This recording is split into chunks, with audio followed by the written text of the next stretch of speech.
This island of 23 million people is a vibrant democracy and a U.S. ally that sits just across the sea from the world's largest one-party state. I'm Matt Rivers in Taiwan, officially known as the Republic of China. And I'm Stephen Zhang in Beijing, the capital of what's officially known as the People's Republic of China. It's been called that since 1949, when the communists here won a civil war, forcing the previous government to flee to the island of Taiwan.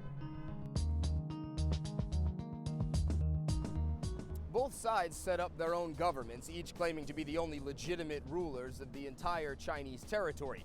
Decades of hostility ensued. There was no travel, no trade, or communications between the two, and the threat of military action was a constant presence. But those tensions began to ease in the 1990s. That's when Beijing and Taipei came to an agreement on the so-called One China policy.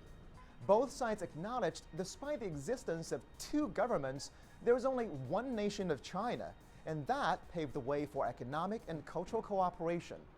Businesses from Taiwan have invested billions of dollars here on the mainland, home to 1.3 billion people and the world's second largest economy. And millions of mainland tourists have flocked to Taiwan after direct flights resumed. Taiwan's next presidential election is in January of 2016, and that could pose a problem for China because the candidate leading the polls at the moment is from an opposition party that favors Taiwan to become an independent state. That's something Beijing simply will not tolerate. China insists Taiwan is a renegade province that must be reunited with the mainland by force if necessary.